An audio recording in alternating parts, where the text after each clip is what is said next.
తాకట్లో ఉన్న మీ బంగారాన్ని విడిపించి ఆ రోజు ఆన్లైన్ రేటుకి కొంటాం. Sharma gold company.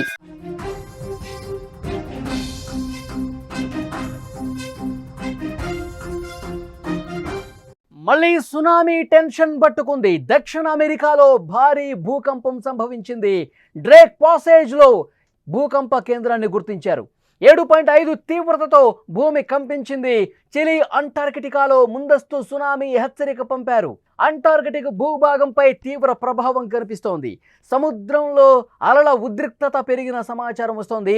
దక్షిణ అమెరికా దక్షిణ కొన మరియు అంటార్కిటికా మధ్య ఉండే డ్రేక్ పాసేజ్లో ఈరోజు ఉదయం సరిగ్గా 7 గంటల సమయంలో భారీ భూకంపం సంభవించింది. దీని తీవ్రత రిక్టర్ స్కేల్ మీద 7.5గా నమోదైంది. ఈ భూకంపం కారణంగా ఆ ప్రాంతంలో తీవ్రమైనటువంటి భయాందోళన కనిపిస్తోంది. చిలీ అంటార్కిటిక్ భూభాగానికి ముందస్తు సునామీ హెచ్చరిక పంపారు. చిలీ నేవీ హైడ్రోగ్రాఫిక్ మరియు ఓషనోగ్రాఫిక్ సర్వీస్ ఈ మేరకు ఒక బులెటిన్ను కూడా రిలీజ్ చేసింది. బేస్ ఫ్రీకి వాయువ్యంగా సుమారు 258 కిలోమీటర్ల దూరంలో 8 తీవ్రతతో ఈ భూకంపం సంభవించింది. సునామీ హెచ్చరికలు కూడా జారీ చేశారు. యునైటెడ్ స్టేట్స్ జియోలాజికల్ సర్వే కూడా తొలుత ఈ భూకంపం తీవ్రతను 8గానే నివేదించింది. ఆ తర్వాత దాన్ని 7.5కి సవరించింది. ఈ భూకంపం 10 మైళ్ళ లోతులో సంభవించిందని పేర్కొంది.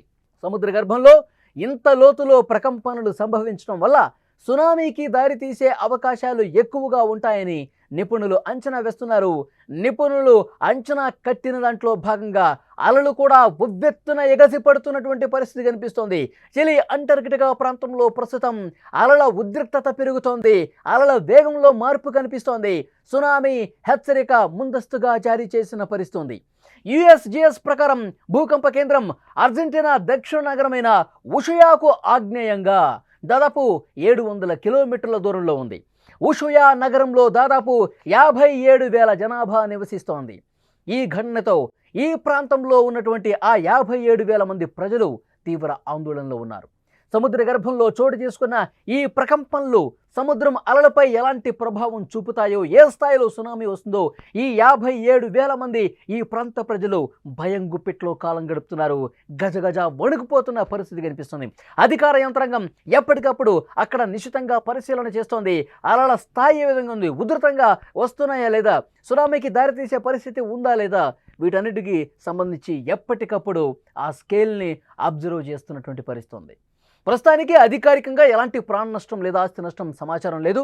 కానీ చిలీ, అర్జెంటీనా వంటి దేశాలు పరిస్థితిపై ఎప్పటికప్పుడు చూస్తూ ఉన్నాయి.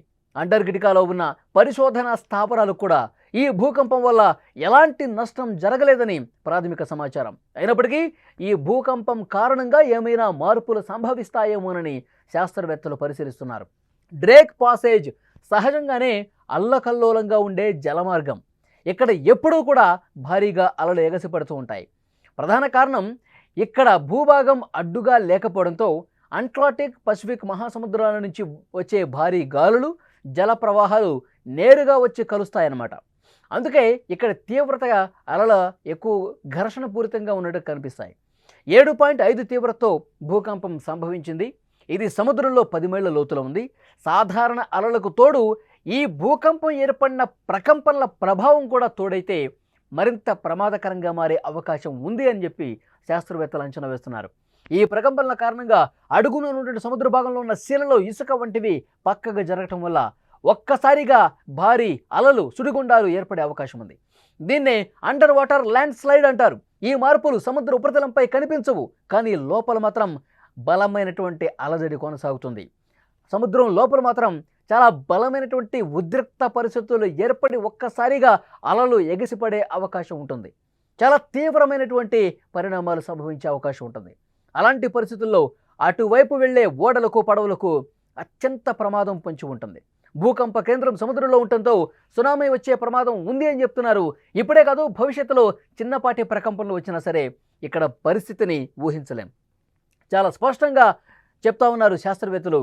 అసలే ఇప్పుడు ఈ భూకంప కేంద్రం అనేది అల్లకల్లోలంగా ఉండే సముద్రంలోనే కలిగింది కాబట్టి దానికి ఈ తీవ్రత తోడైతే, ఈ భూకంప ప్రకంపనలు తోడైతే చాలా దారుణమైనటువంటి పరిస్థితులు ఉంటాయి.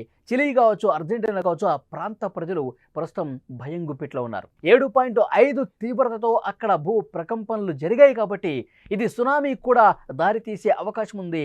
ప్రపంచంలో ఎక్కడా లేనటువంటి ఒక ప్రమాదకరమైన పరిస్థితి ఇక్కడ ఉంది కాబట్టి అక్కడ స్థానిక ప్రజానీకం అప్రమత్తంగా ఉండాలి. స్థానిక అధికార యంత్రాంగం కూడా ఎప్పటికప్పుడు కనిపెట్టుకుంటూ ఉండాలి. సముద్రం ఏ క్షణమైనా సరే అల్లకల్లోలంగా మారే అవకాశం ఉంటుంది. డ్రేక్ పాసేజ్ అత్యంత భయానకమైనటువంటి వాతావరణం అక్కడ ఉంటుంది. వాతావరణ పరిస్థితులు అక్కడ ఉంటాయి. మామూలుగానే అక్కడ బలమైన ప్రమాదకరమైనటువంటి గాలులకు అలలు తోడై బీభత్సంగా కనిపిస్తూ ఉంటుంది.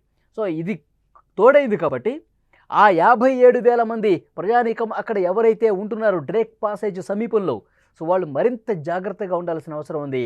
మరొక 24 గంటల పాటు శాస్త్రవేత్తలు అక్కడ అధికార యంత్రాంగం ఒక కంట కనిపెడుతూ ఉండాలి. లేదంటే గనక ఒకవేళ అనుకోని ప్రమాదం వస్తే, సునామీ నిజంగానే ఒక బలమైన సునామీ వస్తే చాలా ఇబ్బందికర పరిస్థితులు ఉంటాయి. ప్రజానీకం తీవ్ర నష్టపోయే అవకాశం ఉంటుంది. కాబట్టి వీలైనంత వరకు వాళ్ళని సురక్షిత ప్రాంతాలకు తరలించాలని చెప్పి అధికారులు చెప్తున్నటువంటి పరిస్థితి ఉంది.